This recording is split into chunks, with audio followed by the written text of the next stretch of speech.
Hello दोस्तों, नमस्कार। स्वागत है आपका दोबारा से आपके अपने यूट्यूब चैनल पर, जिसका नाम है लेट्स लर्न संस्कृत।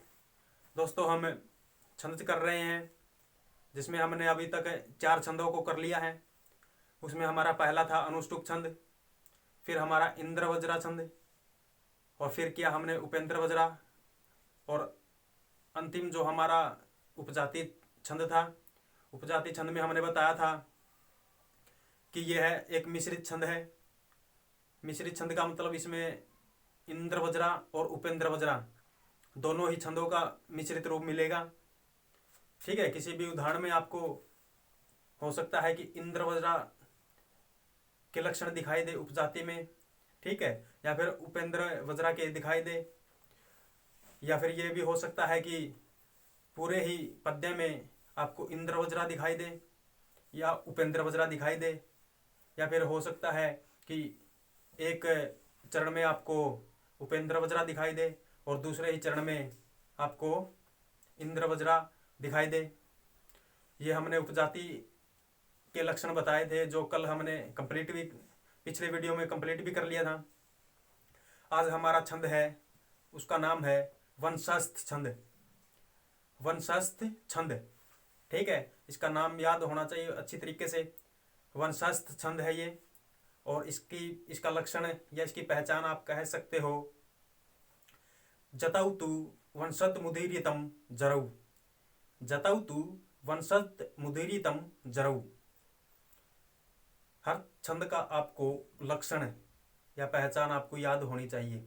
यदि ये पहचान या लक्षण याद नहीं है तो आप छंद को नहीं कर सकते, क्योंकि एग्जाम में ये लक्षण भी दे सकता है और देता भी है। आप पीछे जितने भी एग्जाम उठाकर देखोगे तो उसमें पाओगे कि जितने भी छंद है आपको लक्षण भी दिए हुए मिलेंगे। जैसे ये लक्षण दे देगा कि जतौ तु वंशत मुदीरितम जरऊ, यह है किस छंद का लक्षण है। यदि आपको लक्षण ही याद नहीं होगा तो आप नहीं कर सकते। भले ही आपको उदाहरण देखते ही ये पता चल जाए कि कौन सा छंद का है उदाहरण है, यदि आपको लक्षण याद नहीं है तो आप छंद नहीं कर सकते। इसलिए प्रत्येक छंद का लक्षण याद होना चाहिए। और हमने अनुष्टुप का लक्षण किया था, जैसे श्लोके षष्ठम गुरुगेयम सर्वत्र लघु पंचमम दवि चतुःपाद्यो रहस्वम सप्तमम दीर्घमन्यो, ये अनुष्टुप का था। फिर इंद्र वज्रा का, शाद इंद्र वज्रा यदि तौ जगऊ गए।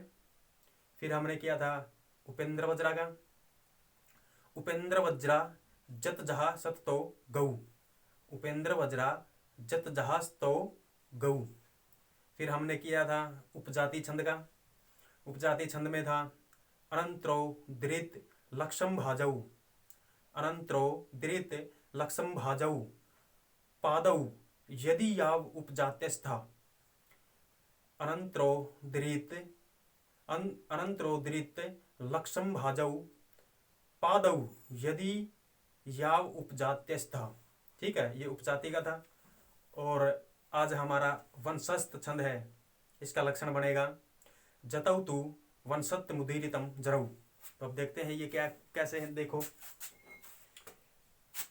छंद का नाम है वंशस्थ, इसका लक्षण या पहचान आप कह सकते हो जतौ तु वंशत मुदीरितम जरऊ। ये कहता है कि वंशत छंद है, उदीरितम मतलब कहा जाता है कहाँ, जहां पर जगण हो, तगण हो, ठीक है, और फिर जगण हो और फिर रगण हो। ठीक है, ये कह रहा है जतऊ का मतलब होता है, जतऊ का मतलब यहां पर है जैसे तो होता है जगण,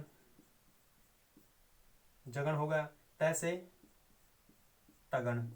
ठीक है, अब यहां पर ये जतऊ क्यों लिखा हुआ है, द्विवचन है, द्विवचन का लिखा हुआ है। इसका कारण यह है कि जगण और तगण दो गण है, दो हो गए, द्विवचन है, इसलिए इसका तो जय उठा लिया और इसका तय उठा लिया और दोनों को द्विवचन में जतऊ बना दिया। ठीक है, तो ये जगण और तगण की पहचान है। यहां पर है जरऊ। अब जरऊ को देखो, जैसे तो बन गया जगण, रैसे रगण। अब ये भी दो हैं और द्विवचन है ये, तो इसका भी ज उठा लिया, इसका भी र उठा लिया और दोनों को जरूर बना दिया। तो ये छंद का लक्षण है। वंशज छंद वहां होता है, वंशज छंद वहां कहा जाता है जहां पर जगण हो, फिर तगण हो, जगण हो और फिर रगण हो। ठीक है। जिस पद्य के प्रत्येक चरण में, जिस पद्य के प्रत्येक चरण में जगण तगण जगण रगण रहते हैं उसे वंशस्थ छंद कहा जाता है। ठीक है। जिस पद्य के प्रत्येक चरण में जगण तगण जगण रगण रहते हैं उसे वंशस्थ छंद कहा जाता है। और इसकी पहचान है, आप इसका एक बारी स्क्रीनशॉट ले लो, क्योंकि अब हम इसके उदाहरण करेंगे। ठीक है। ये इसमें ये कह रहा है कि यदि किसी श्लोक के प्रत्येक चरण में, प्रत्येक चरण का मतलब होता है कि एक श्लोक में 4 चरण होते हैं, यदि उनमें जगण है और जगण के बाद तगण है और तगण के बाद फिर जगण है और जगण के बाद रगण है। ठीक है। ये कह रहा है कि जतौ तु वंशत मुदीरितम जरऊ, कि जहाँ पर जगण तगण हो और जगण रगण हो, ये 4 गण जहाँ पाए जाते हैं वहाँ पर वंशस्थ छंद होता है। उदाहरण से आप अच्छी तरह से समझोगे, एक बार आप इसका स्क्रीनशॉट लो। ये इसको उदाहरण है, पूरा श्लोक नहीं लिखे, एक एक ही चरण लिखा है। और आपको पहले बताया गया था कि या तो आप पूरा 4 चरण लिख लो, एक श्लोक लिख लो, उससे पता कर लो, या फिर आप एक चरण से भी ये पता लगा सकते हो कि किस छंद का यहाँ पर प्रयोग हुआ है। समझ रहे हो? एक छंद का पता करने के लिए आप पूरे श्लोक से भी पता कर सकते हो और उस श्लोक की एक लाइन से भी आप, एक चरण से भी आप पता कर सकते हो। तो यहाँ पर अब आपको ये बताया जाएगा कि एक एक चरण से भी हम पता कर सकते हैं। ठीक है। तो वंशज छंद है, ये कह रहा है कि इसमें पहला जगण, फिर तगण, फिर जगण और फिर रगण, ये 4 प्रकार के गण होते हैं। ठीक है। ये कह रहा है जगण तगण जगण और रगण, ये 4 प्रकार के गण है इसमें। अब ये पहला एक हमने यहाँ पर एक लाइन उठा ली है। ठीक है, एक श्लोक की। तो सबसे पहले तो हम गण देखेंगे। अब गण में 3 अक्षर होते हैं, पहला, दूसरा और तीसरा। यहाँ तक एक गण हो गया। अब इस गण में ये देखेंगे कि कौन सा अक्षर गुरु है, कौन सा लघु है। तो ये जो री है, ये री की मात्रा आपको बताई थी, 2 प्रकार की री बताई थी हमने। एक तो ये री थी और एक ये री। ठीक है। ये हमारे हर्षव स्वर में आती है, ये दीर्घ स्वर में आती है। तो छंदों में से इसे लघु कहेंगे, इसे गुरु कहेंगे। और यहाँ पर ये कौन सी है? ये वाली है। यदि ये वाली होती तो आपको एक और ऐसे मिलता। समझ गए? तो यहाँ पर है ये। तो अब लघु है, ये लघु है तो यहाँ पर ये लघु। अब ये विसर्ग के साथ है तो ये गुरु, ये लघु और एक गण यहाँ पर कंप्लीट हो गया। 1 2 3 यहाँ पर गुरु, ये भी गुरु और यहाँ पर ये लघु, ये लघु हो गया। 1 2 3 ये लघु है। इसके बाद ये लघु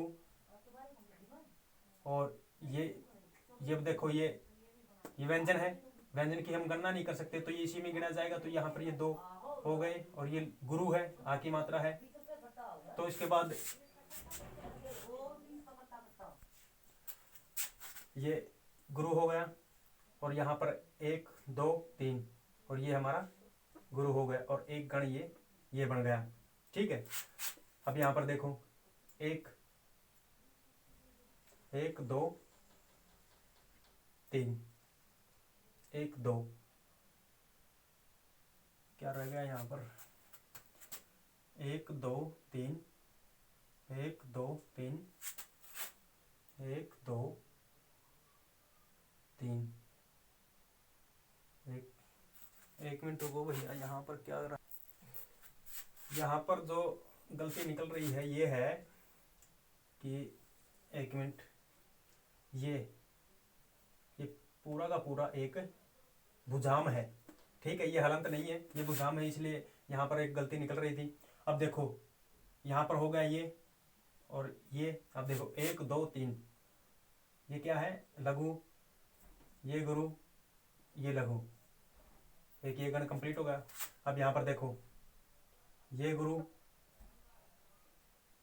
हो गया और ये लघु हो गया और ये पूरा गुरु हो गया, ठीक है। एक गण हमने बनाया 1 2 3 यहाँ से, फिर दूसरा गण 1 2 3 यहाँ से, फिर 1 2 3 ये गण, और फिर 1 2 और ये 3। अब इसका नाम देखो, ये है जगण, समझ गए, जगण, ये है तगण, फिर आ गया जगण, ठीक, और उसके बाद ये रगण, ठीक है। तो इसकी कंडीशन पूरी हो गई। ये क्या मांग रहा था, जगण, ये जगण, तगण, ये तगण, जगण, जगण, रगण और ये रगण, ठीक है। वंशज छंद में हमेशा ही एक जगण, फिर तगण, फिर जगण और फिर रगण, ठीक है। और ये यहाँ पर मिल गया। अब देखो इसमें देखो, अब तो हमें ये पता चल गया है कि हम एक लाइन से भी ये पता लगा सकते हैं कि कौन सा छंद है।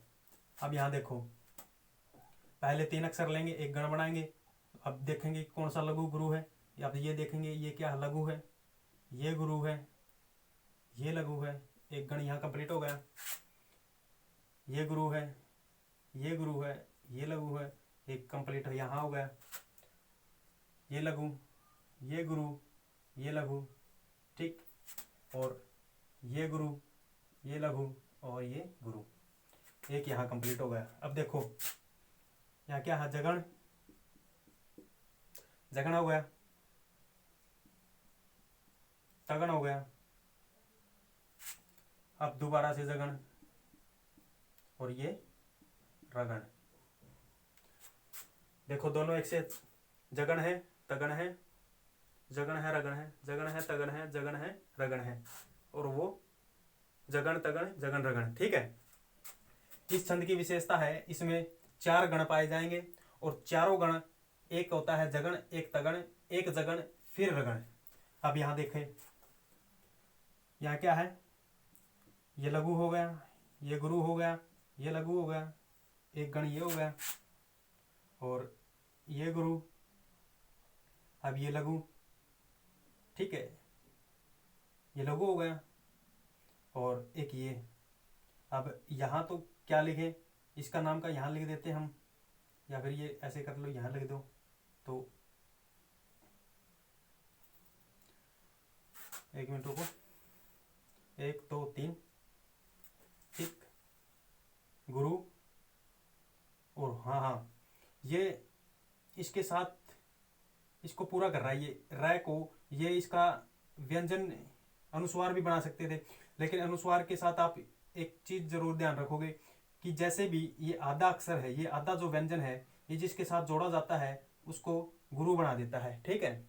कोई भी आधा व्यंजन है और उससे पूर्व यदि कुछ लघु है, हर्षव है, ठीक है, अगर दीर्घ है तो वो दीर्घ ही रहेगा, और किसी आधे व्यंजन से, या व्यंजन आधा जो व्यंजन होता है बिना जो स्वर का होता है, ठीक है, तो उससे पूर्व वाले को है ना ये दीर्घ कर देता है। इसलिए यहाँ पर वैसे तो ये क्या था, लघु था, लेकिन यहाँ देखो ये आधा है तो ये इसको एक गुरु बना देता है, तो यहाँ पर ये गुरु बना दिया, ठीक। ये यहाँ पर ये क्या कह रहा है, ये जो हमारे आधे व्यंजन होते हैं, ये जिसके बाद होते हैं, जिस भी हर्षव, जिस भी व्यंजन के बाद होते हैं, ये उसको यहाँ पर दीर्घ गुरु बना देते हैं, ठीक है, ये ऐसे कह रहा है। तो यहाँ पर ये कंप्लीट हो गया यहाँ तक। अब यहाँ देखो, ये लघु, ये गुरु और ये लघु, एक गण ये हो गया। अब यहाँ, अब ये शयोग से बना हुआ है क्या और से, तो ये गुरु हो जाएगा, ये गुरु, ये लघु और ये गुरु। अब देखो, जगण, तगण, फिर से जगण और फिर रगण, समझ गए। इसी तरह आपको ये करना है। अब यहाँ देखो, यहाँ पर भी ऐसे ही बनेगा, ये लघु, ये गुरु, ये लघु, ये जगण हो गया, ये गुरु, ये गुरु, ठीक है। अब ये तो वैसे ही गुरु था। अब यहाँ देखोगे ना, ये तो हर्षव था, लेकिन इसको दीर्घ बना दिया, यानी कि लघु था तो गुरु बना दिया। अब यहाँ पर ये पहले से ही क्या है, गुरु है, तो अब ये इसको क्या गुरु बनाएगा, ये तो खुद ही गुरु है, तो यहाँ पर एक ये हो गया, ठीक है। अब यहाँ देखो, लघु, गुरु, लघु, गुरु, लघु, गुरु, जगण, तगण, जगण, रगण, समझ गए। तो आप इसका एक बार स्क्रीनशॉट ले लेना, आप समझ गए, एक बार इसका स्क्रीनशॉट लो। अब इसको मैं यहाँ से साफ कर देता हूँ। इसका साफ करने का मतलब ये है कि अब आपको खुद को भी बनाने में आसानी हो जाएगी। मैंने वैसे तो बता भी दिया है कि कहाँ पर कैसे होगा, और ये आपके लिए है कि आप भी प्रैक्टिस करो तो आपको पता चल जाए कि कैसे हम छंदों को निकालते हैं। अब देखो, यहाँ पर ये हो गया, ठीक है। अब आप इसका दोबारा से स्क्रीनशॉट लो। स्क्रीनशॉट लेने का मतलब है, जब आप किसी नोट्स में आप लिखोगे ना, तो आपको यही पता होना चाहिए, खुद को बनाना या पहचानना आना चाहिए कि यहाँ पर क्या आएगा, यहाँ क्या आएगा, ठीक है। इसका स्क्रीनशॉट लो। अभी इसके कुछ और उदाहरण है बचे हुए, वो भी करेंगे हम। तो इसके बचे हुए उदाहरण थे 8 है, मैं इसको ये 2 ही करवाऊंगा, ये 2 आपने खुद ने करने हैं, ठीक है। और बता दिया था कि इस छंद में जगण, तगण, जगण, रगण, ठीक है। इस छंद की यदि आपको, इस छंद की क्या याद, यदि आपको सभी छंदों के लक्षण, जो पहचान है, जो लक्षण है, ये याद हो गए, तो आप छंदों में कभी भी कहीं पर भी किसी भी एग्जाम में मार नहीं खाओगे, ठीक है। तो इसका क्या लक्षण था, जतौ तु वंशत मुदीरितम जरऊ, जतौ तु वंशत मुदीरितम जरऊ। तो 4 बार पढ़ो, लिखो, फिर पढ़ो, फिर लिखो, जतौ तु वंशत मुदीरितम जरऊ, जतौ तु वंशत मुदीरितम जरऊ, ठीक है, कंप्लीट हो जाएगा। अब देखते हैं। तो सबसे पहले हम 3 अक्षर लेंगे, उनका एक गण बनाएंगे। यहाँ पर ये लघु, ये गुरु और ये पूरा का पूरा क्या है, लघु है, ठीक है। यहाँ तक बने हैं ये। अब यहाँ देखो, अब ये शयोग है, शयोग से पूर्व वाला गुरु, ये गुरु और ये लघु, यहाँ ये लघु। अब ये संयोग है, संयोग से पूर्व वाला गुरु, ये लघु, यहाँ पर ये गुरु, ये लघु और ये गुरु। देखो क्या नाम है, जगण है, जगण है। क्या नाम है, तगण है, तगण है। जगण है, जगण है। रगण है, रगण है। समझ गए। तो अब यहाँ नाम दो या फिर ना दो, अगर आपको 8 प्रकार के गण याद हो गए हैं तो आपको ये पता चल जाएगा ये देखते ही कि पहला क्या है, लघु है, दूसरा गुरु है और तीसरा यदि लघु है तो ये कौन से गण की पहचान होती है। ठीक है, तो हमें पता है कि हमने जब हमने एक श्लोक किया था, आदि मध्यावसानेषु भजसा यान्ति गौरवम यर्ता लाघवम यान्ति मनौ तु गुरु लाघवम। इसमें हमने देखा था कि आदि, मध्य और अंत यदि गुरु है या लघु है या सभी गुरु है या सभी लघु है, ठीक है, मगण है, नगण है, भगण है, जगण है, तगण है, यगण है, रगण है, तगण है, मगण है या नगण है, ठीक है। वो श्लोक याद है, हमने याद होगा। यदि आपको अभी तक वो श्लोक नहीं मिला है तो आप प्लेलिस्ट में जाकर के देख सकते हो पहले वाली वीडियो, जिसमें हमने लिखवा था कि आधि मध्यावसानेषु भजसा यान्ति गौरवम यर्ता लाघवम यान्ति मनौ तु गुरु लाघवम, ठीक है। तो आठों के आठों गण याद होने चाहिए, उनके पहचान याद होने चाहिए, कि ये पता होना चाहिए कि ये भगण का जगण का है, ठीक है, ये तगण का है, ये फिर जगण का है, या फिर ये रगण का है। अब यहाँ देखेंगे तो ये क्या है, लघु है, ये गुरु है और ये लघु है, ठीक। अब ये अनुस्वार वाला है, गुरु हो गया। अब ये गुरु हो गया, ये लघु हो गया।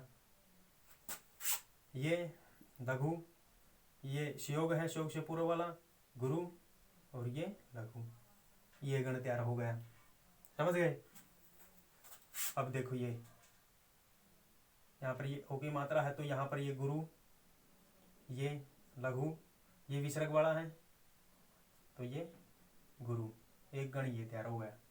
अब देखो जगण है, जगण है, जगण है, तगण है, तगण है, तगण, जगण, जगण, जगण, जगण, जगण, जगण, ये वाला जगण, जगण, ये जगण और ये जगण, ये रगण, ये रगण, ये रगण। देखो 4 गण है इसमें 4 गण होते हैं। इस छंद में 4 गण होते हैं। 4 गण, पहला गण होता है जगण, दूसरा होता है तगण, तीसरा होता है फिर जगण, और चौथा इसका जो गण होता है वो रगण होता है, ठीक है। ये इसकी पहचान है। अब ये आपको करके लाने हैं, ये वाला भी और ये वाला भी। और ये जो हितम मनोहारी च दुर्लभम वच है, हितम मनोहारी च दुर्लभम वच है, हितम मनोहारी च दुर्लभम वच है, बहुत ही इम्पोर्टेंट है। और हर बार जब भी वंशज छंद पूछता है तो इसी